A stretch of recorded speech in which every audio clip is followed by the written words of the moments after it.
আসবে আবার? মুখটা কোথায় লাগবে রে? ওই যে দাগ ওই তো এইটাই তো বলতেছি যে কোথায় নমস্কার বন্ধুরা, কেমন আছো সবাই? আশা করছি সবাই খুব ভালো আছো। তো আমিও বেশ ভালো আছি, কিন্তু আজকে প্রচণ্ড ব্যস্ত ছিলাম সকাল থেকে। মানে এতটাই ব্যস্ত যে সকাল থেকে ব্লগ শুরু করার কথা মাথাতেই আসেনি। তো এখন প্রায় 12:30 মতন বাজে। তো আমার আজকে একটা অফিসিয়ালি কাজে খুব ব্যস্ত হয়ে পড়েছিলাম আমি সকাল থেকে। তো এই 12:30 বাজে আমি জাস্ট বাড়িতে এলাম, এখনও চেঞ্জ করিনি, দেখতেই পাচ্ছ। তো আমি বাড়িতে আসার পরেই দেখছি কিনা আমার একটা পার্সেল এসছে। মানে তোমাদের তো দেখিয়েছিলাম প্রথমে পরিধির জন্য একটা শাড়ি অর্ডার করেছিলাম, সেই শাড়ির কালারটা আমার পছন্দ হয়নি, তাই আমি রিটার্ন করেছিলাম। তো তারপর আবার সেম কালারেরই অন্য আরেকটা ডিজাইনের শাড়ি আমি অর্ডার করেছিলাম। তো আজকে সেই শাড়িটাই এসছে। তো দেখো শাড়িটা, আগের কালারটা না একদম পুরো মানে ফ্যাকাশে টাইপের ছিল, কিন্তু এই কালারটা কিন্তু বেশ গ্লসি।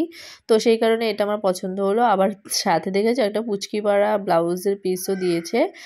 তো এই ব্লাউজ পিসটা আজকে বানাতে দেবো পরিধি। তো আমি ভেবেছিলাম ওকে একটু পরিয়ে দেখাবো এখন, কিন্তু এখন দেখাতে পারছি না, কারণ ব্লাউজ পিসটা সঙ্গে আছে। তো এটা আবার একটু হুক সিস্টেম সেই কোমরে, তো এই জন্য পরানো যাবে না। ব্লাউজ পিসটা আগে খুলে নিতে হবে, তারপর পরাতে হবে। আবার বেশ দেখেছো এই চওড়াটাতে অনেকটাই বড়, এটা পরিধির অনেকটা বড় হবে, কোমরের দিকে অনেকটা গুটিয়ে তারপর পরাতে হবে ওকে। তো আর এখন না সময়ও হয়ে গেছে, আজকে খুব সকাল সকাল পরিধির বাবা যখন গেছিলো, তো আমি তো তখনই ঘুম থেকে উঠেছিলাম, মানে তখন থেকেই জেগেছিলাম। আর পরিধিও আজকে খুব সকাল সকাল ঘুম থেকে উঠেছে, সেই কারণে ও না সকাল থেকে একটু ঘ্যান ঘ্যান করছে। আর আমিও ছিলাম না, একটু ওকে রেখে এদিক ওদিক গেছিলাম। তো সেই কারণে আর কি ওর একটু মানে খুব অসুবিধা হচ্ছে, মানে কান্নাকাটি করছে সকাল থেকে, খুব বিরক্ত করছে।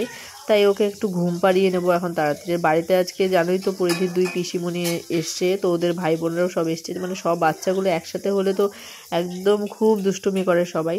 তো যে কোনো একজন যদি একটু ঘুমায় না, তখন মানে আমাদের সবারই একটু ভালো লাগে। তো সেই কারণে আমি ভাবছি পরিধিকে এখন ঘুম পাড়িয়ে দেবো। ও তো কিছুতেই ঘুমাতে চাইছে না, কিন্তু ওর চোখে ঘুম। তো সেই কারণে ওকে আমি জোর করেই এক প্রকার ঘুম পাড়িয়ে দিলাম। ঘুম পাড়িয়ে দিয়ে তারপরে যে পরিধিটা আমি তো রান্না করছিল, মাংস রান্না করা হয়ে গেছে, ভাতও হয়ে গেছে, এখন শুধু ডালটা ফোড়ন দিতে হবে আর বেগুন কটা ভাজতে হবে। উনি সকাল থেকে রান্নাবান্না করছে, তো ওনারও একটু এখন কষ্ট হচ্ছে।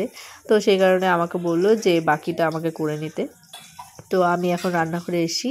দেখো ওর পিসিমণিকে অল্প পায়েস খেতে দিলাম। আগের দিন রাত্রেবেলায় অনেকগুলো পায়েস রান্না করা হয়েছে, তো কালকের থেকেই টুকটাক করে পায়েস খাওয়া হচ্ছে। আমি আবার পায়েস খেতে খুব ভালোবাসি, তো সেই কারণে দেখো না বাটি চেটে পুটে পায়েসটা খাচ্ছি। কালকের থেকে আর কি পায়েসটা খাওয়ার অতটা সময় পাচ্ছিলাম না, মানে টাইমটা অ্যাডজাস্ট হচ্ছিলো না। তো আজকে একটা ফাঁকা সময় পেয়েছি এখানে, তো ভাবলাম একটু পায়েস খেয়ে নিই। তো আমিও একটু চেটে পুটে পায়েস খেয়ে নিলাম।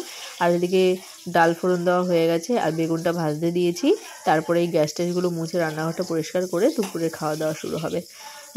মানে সবাই এখন মানে খুব ব্যস্ত, আজকের দিনটা হচ্ছে পুরো ব্যস্ত, কারণ একটা পার্সোনাল একটা আমাদের অফিসিয়াল একটা কাজ চলছে। তো সেই কারণেই আর কি সবাই খুব ব্যস্ত। তারপর আবার খাওয়া দাওয়া হবে, খেয়ে আবার পরিধির বড় পিসিমণিরা ওরা আবার আজকেই নাকি চলে যাবে। তো সেই কারণেই আর কি একটু আরও তাড়াহুড়ো, কারণ ওরা আবার বিকেলের ট্রেনটা ধরবে। রান্না তো হয়ে গেছে, কিন্তু সবাই এত গল্প গুজবে ব্যস্ত, কারোরই খাওয়ার কথা আর মনে নেই। দেখতেই তো পাচ্ছি, দেখো সবাই একসাথে গল্প হচ্ছে।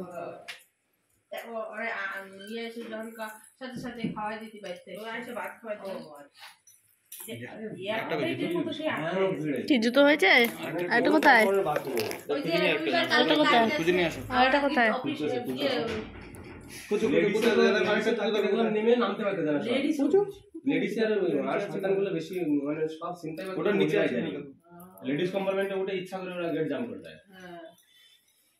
মা গো, পায়েস খেয়ে এমনিতেই পেট দিয়ে ভাত খাবো, খেতে পাচ্ছি না।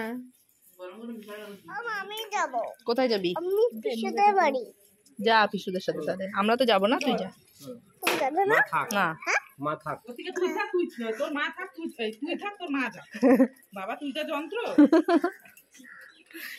কেউ নিয়ে গেলাম ফেরত দিয়ে যাবে। দেখো মুখটা দেখো,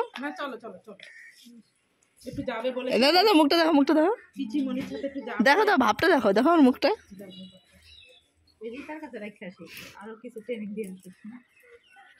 ওই দেখ চলে যাচ্ছে সবাই। ভাইয়াকে বলো আবার এসো। ভাইয়াকে বলো আবার এসো। কেন, তুইও যাবি? ওর সঙ্গে যাবে তাই বলবে না আবার এসো, মানে ও তো যাচ্ছে। হ্যাঁ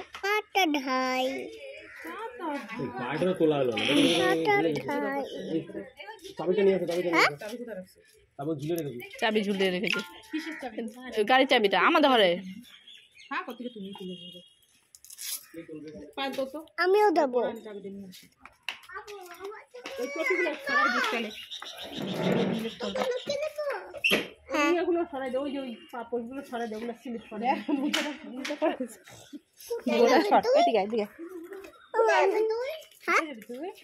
কে যাবে কে যাবে কোথায়? বাড়ি যাবে।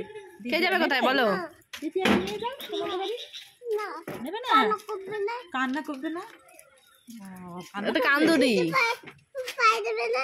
খিদে পেয়ে যাবে এখানে, কান্না করে। চুপ চুপ। ঘুম পেয়েছে? না। দুষ্টু পেয়েছে? আমাকেও দাও, কি দেবো? আমাকেও ছবি দাও। এই দেখো তোমরা সবাই চলে যাচ্ছি, তোমরা সবাই টাটা বন্ধুরা। এই এটা ব্লক করে তা বলো মা। টাটা বন্ধুরা, চলতে যাবে।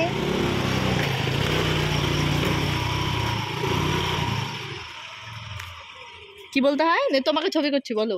টাটা তোমরা, তোমরা আমার সবাই চলে যাচ্ছি।